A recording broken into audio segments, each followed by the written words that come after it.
DreamHack Open is brought to you by Corsair, Intel, and Monster Energy.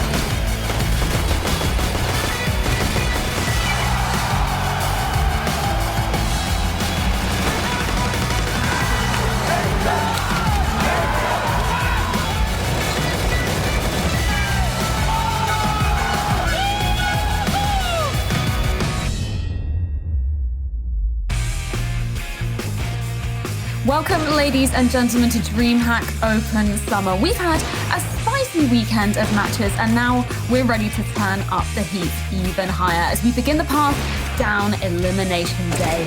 The pressure is on for the teams already, and today only 3 will continue down the road to glory to have a shot at the crown and the lion's share of 90,000 euros prize money per region. We've got some huge matches coming up today, and I can assure you, you don't want to miss a second of the action. My name is Freya, your host for the duration of the day, and joining me, of course, the wonderful Blair and Potter. The past 4 days have been packed full of Counter-Strike action, haven't they? Christine, it is shaping up to be another fantastic day. It is. It really is. And yesterday, man, we had multiple series going the full distance, just jam-packed with Counter-Strike. I know a lot of the questions on our minds was, what kind of form are these players going to be in? Well, the questions have been answered because some of these players have been showing up in full force. We just saw the highlights popping up on your screens. Exapower had a banger of a series. Furia showed us a lot of entertainment, let's be honest. I mean, their series was jam-packed with action as well, even though it was lopsided. So certainly, I think, yeah, you're right, Furia. We're going to see a lot more of that here today. They have definitely been hungry to succeed, these teams. Coming fresh off that player break, they have got a lot to prove. And I think it's nice that we're rewinding a little bit to have a look at what happened this weekend. Blair, do you have any particular matches that were a highlight for you?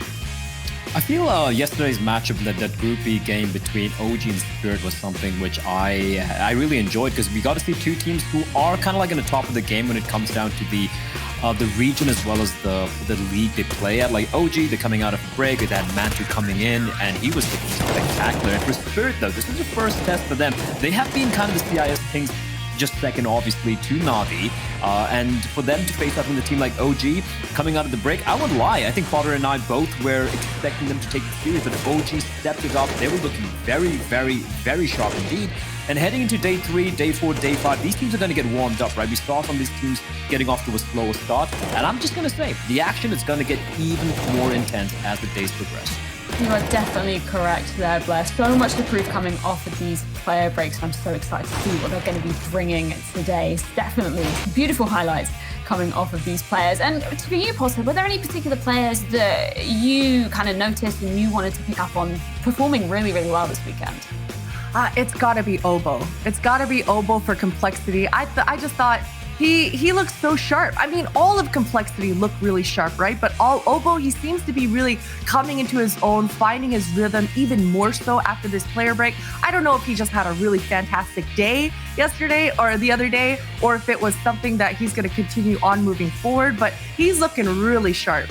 I love Obo so much as a player. I remember seeing him on his first LAN at the tender young age of 15 years old, and he did not care. He didn't give in to the pressure. He performed when it mattered most. So yeah, I love that you've picked up on him today. And of course, these games wouldn't have been possible without our wonderful sponsors, Monster Energy, Corsair, and Intel. Thank you so much for making DreamHack Open possible, and I'm so excited to be delving into our best of 3 elimination matches, no less, today. But on to our topic of the day before we delve into those matches. This is where we like to have a little bit of a chat about a particular topic within Counter-Strike. And I'm a particular fan of this topic today. We're going to be talking about the map pool. Christine, I know you're part of the Verti gang. You love seeing a bit of Vertigo, but it was a bit of a controversial decision when it was first brought into the map pool. Yeah, absolutely. I mean, no one likes change, right? Everyone is kind of a creature of habit. So certainly when a new map is kind of thrown into the pool of only 7 maps, it can be a little bit of a curveball. But I really appreciated the teams that adopted being able to take advantage of the veto system that we have in CS. So certainly we're seeing a lot more teams kind of honing in on that and embracing that. I mean, even we saw Endpoint yesterday playing around with their vetoes, making sure that they had that 7 map pool. So a lot of these teams are coming into these tournaments and leaning into taking advantage of the veto system, which I really appreciate. Yeah, it's actually really cool to see coming off of that player break. You know, some of these teams have been researching some of these maps, been revising a little bit. We're seeing a few changes coming into the vetoes that we're not really expecting. But Blair, from your end, if you could have your way, if you could add any map back into the competitive map pool, what would it be? Tuscan, without a doubt. Like that is fast. a map. I know, it's always in the back of my mind, like get that map on. I don't care who owns the rights, just create a new map, call it Valve Tuscan or something. I don't care. I think that is a brilliant map. Get it on. Take out, I don't care which map you take out at this point. I like the new Vertigo. I like the fact that they've made a few changes, especially with the B bomb set. I still feel that A bomb set needs a little bit of work, but I enjoy the map. But maybe, revamp Mirage. I'm not a Mirage hater, gang. I'm not Don Hachi. I do like Mirage. But maybe, a little bit of visual upgrade, a few changes here and there could be pretty... It would be good for the map. I want to see the map coming on later on, but take it out. Get in Tuscan. I don't think anyone's going to disagree with me on this. No, I was going to say any Counter-Strike OG will be on that Tuscan train. I kind of agree with you, though, in terms of Mirage. I absolutely love playing Mirage. It's one of my favorite maps to play. But yeah, in terms of sort of the visuals, updating, I would like to see that. So you know what? If you have to take it out of the pool for a little bit, who cares? As long as it can come back in at some point. Would you echo the similar sentiments with Tuscan, Porter?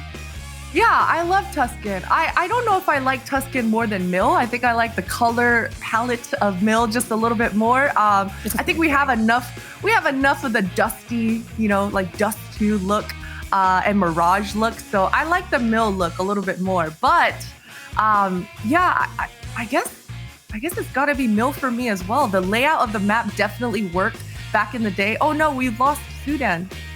All right. Okay, he's back. There we go. Back. Maybe that was just scary. me. All right. Thought he was going off to play some Tuscan. He was like, no, screw this show today. I'm out of here. Tuscan again. I think if I were to bring back any map into the pool, like obviously Tuscan, yeah, I would definitely be on that train, but also Cobble as well. I miss it, not just for the drop as well, but yeah, getting those Dragon Lores in that, man, the amount of Cobble cases that I opened, I definitely should have sold because, I was like, I'm going to get this Dragon Lore. But no, I've actually really enjoyed those Cobble days, maybe because I was a fan of French CS, namely Envy in 2015, 2016, that kind of era. I don't know how you guys would feel about maybe a slightly reworked Cobble coming back in. Yeah. Definitely. Their rework was questionable. It was a little bit questionable. I didn't like the mid after they changed it all. It became so wide and fat, and it looked weird on the eyes. So hopefully they do some more work on that map. Well, it isn't all about us here at DreamHack Open. We actually had the chance to check in with some players to see what they think about the map pool and what they would change. Actually, I'm not the old player. I mean, if you ask Forrest or Get Right about that, they could say it should be Tuscan. But I think, in my opinion, only one map that could be rebuilt a little, it should be Mirage. But other maps are fine, in my opinion. Especially for me, I really love Cobblestone. And I want it to come back to map pool. I would remove Mirage or even Dust 2, maybe. I don't like this map. Actually, I think the map was really good, and I'd love to see Tuscan back again. I played 1.6 back at the time, and I love Tuscan. I love to play Tuscan, and it will be awesome to have Tuscan back in the game. I'm a little bit insulted by whoever said remove Dust 2. I'm a massive Dust 2 fan, but Blair, you must be happy with a few people saying, let's get Tuscan back in. Yeah, 100%. I can't argue with that. I love the fact that newer players compared to the newer players who do echo that. And it's not just about the map name, right? Tuscan or Mill doesn't really matter about how it looks. It's more about the layout. It's one of the best layouts I've seen, at least in competitive Counter-Strike. So I would love to see something like that coming back in the near future, hopefully. Valve, please. I would definitely be inclined to agree with that. Of course, that isn't all we have from our players ahead of these matches. We also have a tip of the day for you. And this one is going to be gracing Mantu, is going to be gracing our screens rather from OG. So let's see what he has to say. Today's tip comes from Mantu from OG. For new up and coming players, I would say number one rule is being patient. If you put in just the hard work and be patient, just wait for the results to come. They will come. Just speaking from myself, I never rushed into things, and I knew after the hard work that I'm putting in, it's all gonna pay off. And yeah, and it did. Patience is key. That's the word of the hour from Mantu. I would definitely be inclined to agree with that, Potter. He's been one of those players that we've seen, just grinding it out in the game, and now it's time to shine has come.